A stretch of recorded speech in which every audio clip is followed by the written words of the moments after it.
Salve nação rubro-negra, bem-vindo para mais um vídeo no canal. Depois do vexame de ontem, parece que o departamento de futebol do Flamengo vai procurar entender o que acontece entre o grupo de jogadores e o técnico Vitor Pereira. Externamente, os atletas defendem o trabalho do português, mas os diretores do clube desejam a compreensão sobre a relação entre as partes.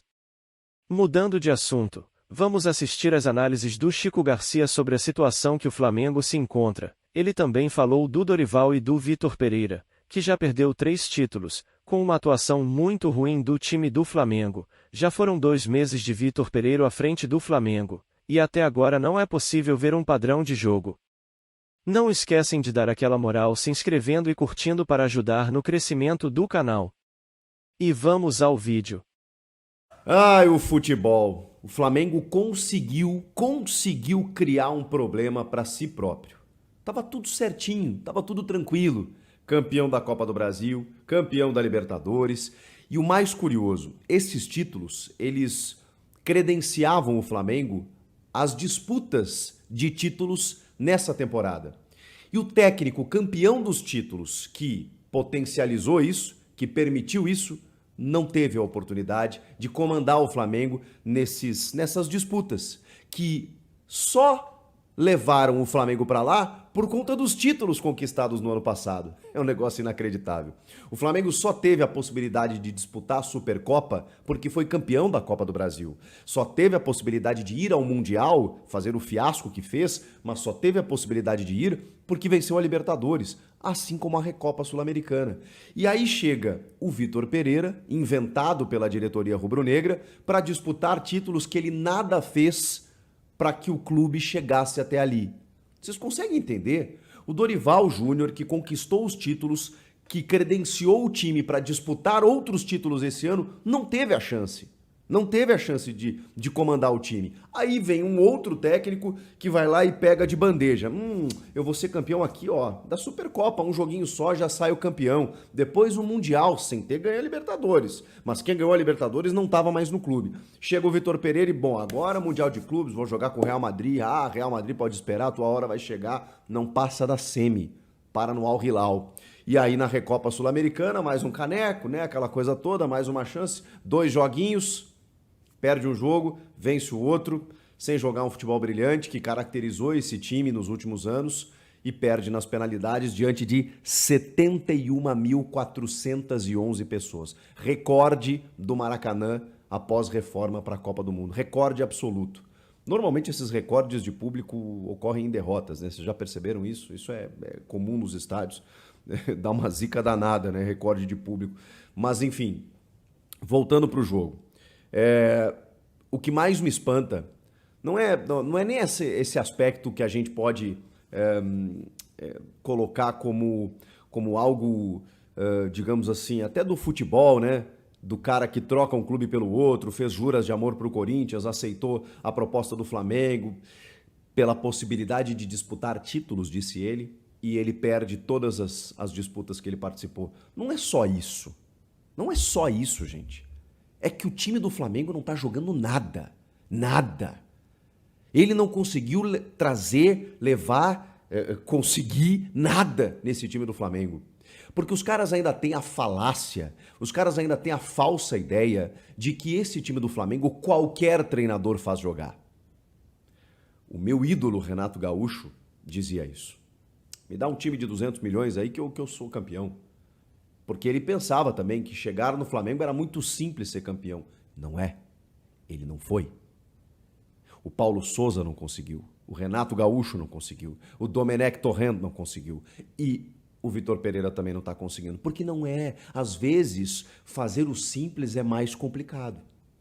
E o Dorival Júnior, quando eu vejo o Marcos Braz dizendo não, a gente tinha que trocar, mas perguntem para ele, não posso falar por quê. Cara, me dá nos nervos, porque assim, o Dorival fez algo que é muito difícil. Ele simplificou. Ele arrumou a casa, arrumou o ambiente, botou todo mundo fazendo a sua e foi campeão. Ele foi campeão. O Flamengo simplesmente deu de ombros para um técnico que foi campeão e resolveu inventar um estrangeiro de grife, né? Que dá umas patadas em coletivas de imprensa, Que tem toda uma postura, Champions League, aquela coisa toda, compatriota do Jorge Jesus, porque o Flamengo tem essa ideia de que, né, precisa de um português. Errou com o Paulo Souza, errou agora com o Vitor Pereira, maneira, e acaba interrompendo o trabalho do Dorival, que não tem grife, né? Um técnico brasileiro aqui, que faz trabalhos longevos, mas que os técnicos às vezes não dão, os dirigentes não dão muita moral. No próprio Flamengo, ele remonta um Flamengo no final de 2018, e aí a partir dali entrega, cumpre o contrato os últimos 3 meses do ano, ali arruma a casa, os caras, não, obrigado, valeu. Aí vem o Abel Braga, não vai bem, vem o Jorge Jesus e acontece tudo aquilo em 2019. O Dorival é esse cara que chega, arruma a casa e tudo mais, mas não grita, não briga com a imprensa, sabe? Não dá patada, não dá discurso verborrágico, e aí parece que, né? Dorival não tem o tamanho do Flamengo, né? Para muitos é o que os caras pensam. Bom, aí o Vitor Pereira é o escolhido, perde todas as disputas, não apresenta nada de novo e um time modorrento. Olha, cara, a gente não pode ver esse Flamengo jogar dessa forma. Desculpa, vai me desculpar. Esse time do Flamengo não pode sofrer contra o Independiente Del Valle só se defendendo o jogo inteiro, como foi nessa partida no Maracanã. Se não é um gol no último minuto, no último segundo, no último instante do jogo, não ia nem para prorrogação. O Del Valle tinha sido campeão ali, num 0-0. Mas o Flamengo criou oportunidades no primeiro tempo. Pô, é o mínimo, né? É o mínimo. Jogando em casa com 70 mil pessoas, se você não criar oportunidades contra um time que tá só se defendendo, sentado no resultado, esperando o jogo terminar, pelo amor de Deus, cara. Eu me acostumei a ver esse Flamengo com repertório, com variações, com ataque intenso, com troca de posições, com muita pressão, com placares avassaladores. E a gente nem esperava isso, né? Mas esperava um resultado, um desempenho mais convincente. Isso não aconteceu. 2 bolas na trave, uma chegadinha pelo lado direito ali do Varela e tudo mais. É um gol anulado do Pedro. Pô, para um time que precisa fazer 2 gols de diferença para ser campeão, é o mínimo, né? E mesmo assim, parando no goleiro Martínez, parando na defesa do Del Valle. E o Del Valle, cara, até no segundo tempo, se tivesse afim, se quisesse um pouco mais, tinha explorado uns contra-ataques. Porque o Flamengo também cede muitos espaços. E tem um aspecto defensivo que chama a atenção, como tomou um gol de bola aérea lá no primeiro jogo. E não jogou nada, tá? Não jogou nada no Equador. Mas tem altitude de 2.800 metros, tá bom. Aí vai pro Maracanã, qual é a desculpa? É que o goleiro catimbou? Catimbou. Não concordo, mas, gente, é decisão de campeonato, é final de campeonato. Ele poderia ter sido punido por isso. Se ele perde nos pênaltis, ele estaria sendo o vilão, porque, ficou ganhando tempo lá, saiu um gol no último minuto. Ele foi amarelado, mas podia ter sido expulso até. Mas aí entram algumas coisas no futebol em que a gente precisa entender. O goleiro Santos, por exemplo, que é um bom goleiro, sabidamente um bom goleiro, cara, ele tem um retrospecto em defesas de pênaltis que é um negócio inacreditável. Ele tem um pênalti defendido em 18 cobranças. E eu não estou dizendo aqui que ele tem que ser pegador de pênalti, mas ele sempre foi. Até chegar no Flamengo sempre foi. E é isso que diferencia um goleiro que disputa títulos. Quando você disputa títulos, grandes jogos, você está mais propenso a disputas de pênaltis. E o grande goleiro, ele pega aquela bola difícil, aquela defesa difícil, aquela bola impossível. Esse é o grande goleiro. O Santos não me passa essa segurança. Pelo menos nessa fase do Flamengo, ele não tem sido aquele goleiro que faz o diferente, que pega pelo menos um pênalti, que pelo menos evita um gol adversário. Pelo contrário até. Ele tem falhado em alguns momentos, na Supercopa, por exemplo, no Mundial também. Ele não tem sido um cara efetivo. Ele não tem sido um cara seguro lá atrás. E o Flamengo do meio para frente, que sempre notabilizou, né, a sua característica ofensiva e tudo mais, Everton Ribeiro sem jogar nada, Arrascaeta visivelmente com problema físico. E aí o questionamento, por que ele bateu o primeiro pênalti e não o Gabigol? Lembram da discussão na Copa do Mundo? Pelo menos o Gabigol bateu o quarto, né? Porque o Neymar nem bateu o quarto lá contra a Croácia, porque o Gabigol bate o quarto para botar o Flamengo no jogo de novo. Né? Porque se vai outro cara ali e perde, já era. Se vai o Marquinhos da vida, chuta na trave ali e acaba, não precisa nem do quinto pênalti. Pelo menos o Gabigol ali bateu o quarto. Mas poderia ter batido o primeiro, e mais do que o Gabigol poderia ter batido o primeiro, o Arrascaeta não tinha que ter batido. Porque ele não chuta o chão, ele chuta a bola, ele perde a penalidade e ele sai mancando, ele sai sentindo a perna, o pé. Ou seja, ele não estava bem para bater. É o primeiro pênalti do Arrascaeta perdido em 5 que ele já cobrou. Ele já tinha cobrado outros 4 e tinha feito 3 em disputas de pênaltis e 1 no tempo regulamentar. Também quando as coisas têm que acontecer, né? Ele faz o gol no último instante do jogo, devolve o Flamengo para a disputa, vai para a prorrogação e nas penalidades, ele que acaba abrindo a sequência e perdendo a penalidade, justo o melhor jogador do time. Mas está descontado fisicamente, não está conseguindo fazer grandes jogos. O Everton Ribeiro não jogou nada hoje. O Gabigol, na hora que precisava, pelo menos decidiu. O Vidal, que fez um bom jogo no Equador, que talvez tenha sido aquele cara que tenha se salvado, né, entre todos os titulares, hoje sumido. Thiago Maia também não conseguiu dar a mesma sustentação. E por outro lado, a gente teve alguns jogadores do Del Valle, esse Faravelli, olho nele, hein? Que cara impressionante.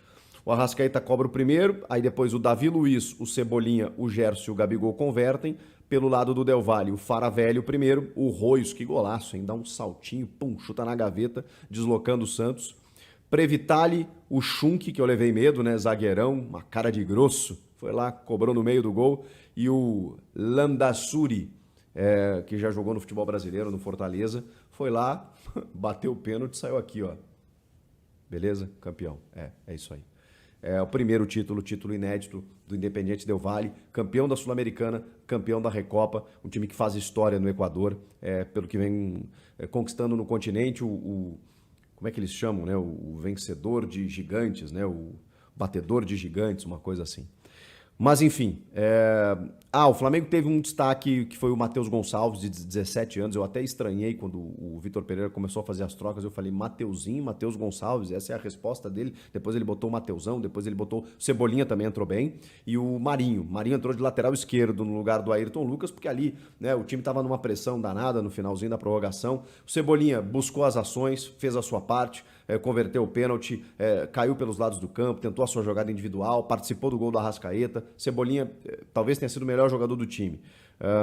E o Matheus Gonçalves, um menino ainda, pelo menos pelos dois lados do campo, né? O Matheus pelo lado direito e o Cebolinha pelo lado esquerdo, foram os dois que tentaram alguma coisa, mas é um time que apresenta muito pouco pelas condições que tem.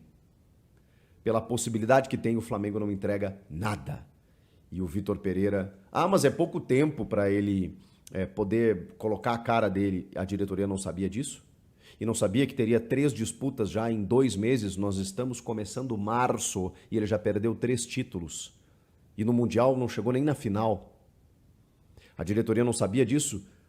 Eles optaram por rasgar um trabalho, começar tudo do zero com um técnico que estava aqui, fez um trabalho razoável no Corinthians, mas que ia começar do zero no Flamengo e saiu como saiu do Corinthians. Essa foi a escolha da diretoria rubro-negra, que hoje lamenta a perda dos 3 títulos. Se ele vai ficar, eu acho que sim. Sabe por quê? Porque eles não vão acusar esse golpe. Eles não vão assumir o erro de que eles cometeram um erro ao trazer o Vitor Pereira. Então eles vão se abraçar no erro, pelo menos até o fim do Carioca, pelo menos até o começo da Libertadores. Se a coisa começar a apertar na Libertadores, aí sim eu acho que eles dão o braço a torcer. Por enquanto, eu acho que não. A diretoria vai dar respaldo para ele, para ver se ele consegue se recuperar ao longo das próximas conquistas, porque ele tem Brasileiro, Libertadores e Copa do Brasil, e já com a faca no pescoço.